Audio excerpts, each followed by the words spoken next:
ओम नमः शिवाय। हर हर महादेव। जय शु शंभो। दोस्तों, आप सभी का आपके अपने चैनल में बहुत स्वागत और आपका बहुत आभार है। जब कभी भी हमें ऐसा लगता है कि हमारे घर में किसी व्यक्ति ने कुछ करवा रखा है, बहुत दिनों से, बहुत महीनों से, कुछ वक्त से घर में स्ट्रगल ख़त्म ही नहीं होती, या तो हमारे काम नहीं बनते, घर में विवाह शादी नहीं होती, कोई ना कोई हमेशा बीमार बना रहता है, घर में कुछ ऐसी चीज़ें घटित होना कुछ समय से लग जाती है कि हमें समझ ही नहीं होता है कि जीवन में क्या चल रहा है। एक परेशानी गई नहीं, दूसरी परेशानी शुरू हो जाती है। ऐसा सामान्य परिस्थितियों में नहीं होता, ये विशेष परिस्थितियों में होता है कि ये परेशानियाँ एक वक्त से हमारा पीछा छोड़ने का नाम ही नहीं ले रही है। हम बहुत परेशान हो जाते, कई बार सोचते भी हैं कि क्या हो चुका है। तब हमारे मन में ये प्रश्न उठता है कि कहीं किसी व्यक्ति ने हमारे घर में कुछ करवा तो नहीं दिया है, अगर करवा दिया है तो किसने करवाया। तो आज इस वीडियो में हम जानेंगे कि ये पूरी जो तरीका है, पूरी जो बातें हैं कि कोई व्यक्ति अगर किसी व्यक्ति के घर में कुछ करवा देता है, ये जो बातें हमारे दिमाग में शुरू हो जाती है वो कहाँ से शुरू होती है, उनका क्या उपाय है, क्या रोल है और उनसे कैसे निपटना है, ये पूरी बात इस वीडियो में समझेंगे। अगर आप वर्तमान किसी भी परेशानी से गुजर रहे हैं तो ये जानना आपके लिए बहुत महत्वपूर्ण है, क्योंकि इन बातों को समझने से आप अपनी खुद की मदद भी कर पाएंगे और चीज़ों को रास्ता भी निकल जाएगा। अगर अभी तक आपने चैनल को सब्सक्राइब नहीं किया है, चैनल से नहीं जुड़े हैं, प्लीज़ आप चैनल को सब्सक्राइब करके जुड़ जाए, कमेंट्स में भोलेनाथ का नाम लिखें। और अगर आप चाहते हैं अपनी कुंडली का विश्लेषण हमसे करवाना, स्क्रीन पर नंबर चल रहे हैं, आप व्हाट्सएप पर अपॉइंटमेंट लेकर हमसे बात कर सकते हैं, उसका फीस शुल्क लागू है। दोस्तों, जब कभी भी कोई व्यक्ति बहुत परेशानियों में आ जाता है, उलझ जाता है, तो उसे ऐसा लगता ही है, पर कुछ संकेत हैं जिन संकेतों को हमें समझने की आवश्यकता है।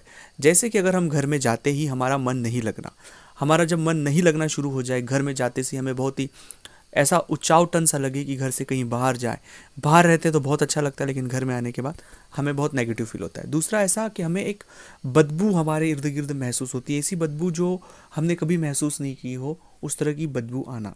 तीसरा है कि अचानक से इस तरह के सपने मन में आना, इस तरह से सपने आना कि जिन सपनों का कोई सेंस नहीं है और बार बार एक ही तरह के सपने आना।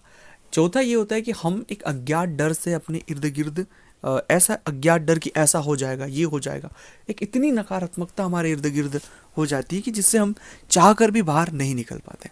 और अगली चीज़ ये भी होती है कि बार बार व्यक्तियों को आर्थिक हानि होती ही रहती है, जो भी पैसे हैं वो नुकसान हो रहे हैं, तमाम प्रकार से वो एक नेगेटिविटी की ओर घिर रहा है। ऐसी किसी भी परिस्थिति में अगर व्यक्ति बार बार फंस रहा है तो कुछ बातें जिन्हें समझ लेना आवश्यक है।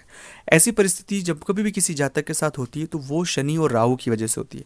किसी भी व्यक्ति ने आपके घर में कुछ भी नहीं करवा के रखा है, आप राहु और शनि के फेर में आ चुके हैं, खासकर राहु के फेर में आ चुके हैं, उस वजह से इतनी तकलीफ और परेशानियां आपके साथ हो रही है। तो इससे जो बचने के उपाय है वो भी मैं आपको इस वीडियो में बताऊंगा। परेशानी तो आपको पता लगी गई है कि क्या परेशानी, लेकिन हल क्या है। हल के स्वरूप में कुछ चीज़ें हैं जिन्हें आपको बहुत बहुत ध्यान रखना चाहिए। सबसे पहला हल है कि अपने घर में नियमित आप बजरंग बाण का पाठ करें।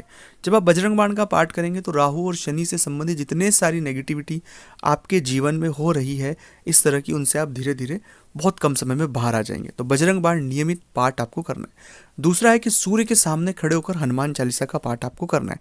ऐसा प्रयोग करने से सूर्य मजबूत भी होता है और इसका प्रयोग करने से जितने सारे ग्रहों के नकारात्मक प्रभाव, इन प्रभावों को बहुत कम समय में हम कम कर सकते हैं।